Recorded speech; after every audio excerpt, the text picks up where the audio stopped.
আজ রাতে আপনি দেখতে চলেছেন বিশ্বকাপের মহাগুরুত্বপূর্ণ ম্যাচ আর্জেন্টিনা ভার্সেস ইংল্যান্ডের সেমিফাইনাল।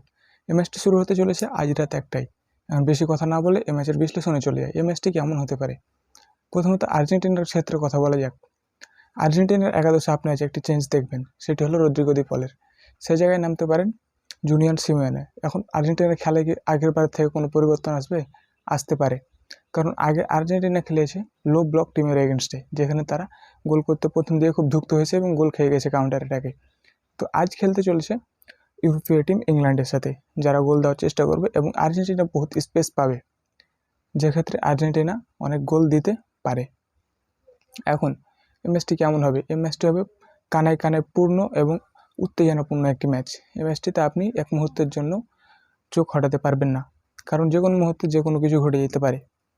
কারণ আর্জেন্টিনার সবচেয়ে বড় প্লাস পয়েন্ট হচ্ছে তাদের একজন খেলোয়াড়, তিনি হলেন লিওনেল মেসি। তার উপরে আলাদা করে নজর থাকবে আজকের ম্যাচে, এবং তিনি হয়তো এই ম্যাচে ডিফারেন্স ক্রিয়েট করতে পারেন।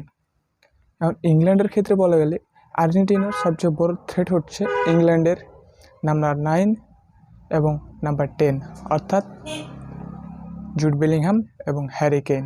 তাদের দুজনকে আটকাতে পারলে হয়তো বা আর্জেন্টিনার ম্যাচটা কিছুটা সহজ হবে।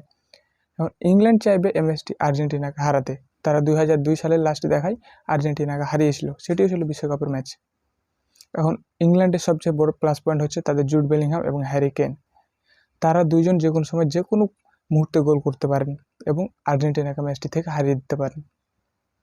আর এই ম্যাচটি হতে চলেছে বহুত উত্তেজনাপূর্ণ একটি ম্যাচ। ইংল্যান্ডও চাইবে ম্যাচটি জিততে, আর্জেন্টিনাও চাইবে ম্যাচটি জিততে। এখন আমার মতে মনে হয় ইংল্যান্ডে এক্ষেত্রে বেশি অ্যাডভান্টেজ পাবে এবং ম্যাচটি ইংল্যান্ডেরই জয়ের সম্ভাবনা বেশি। যদিও আপনি বিশ্ব চ্যাম্পিয়ন দলের বিপক্ষে প্রেডিকশন করা খুব সহজ না, তারপরেও আমার মতে ইংল্যান্ড ম্যাচটি 2-1 গোলে জিততে পারে।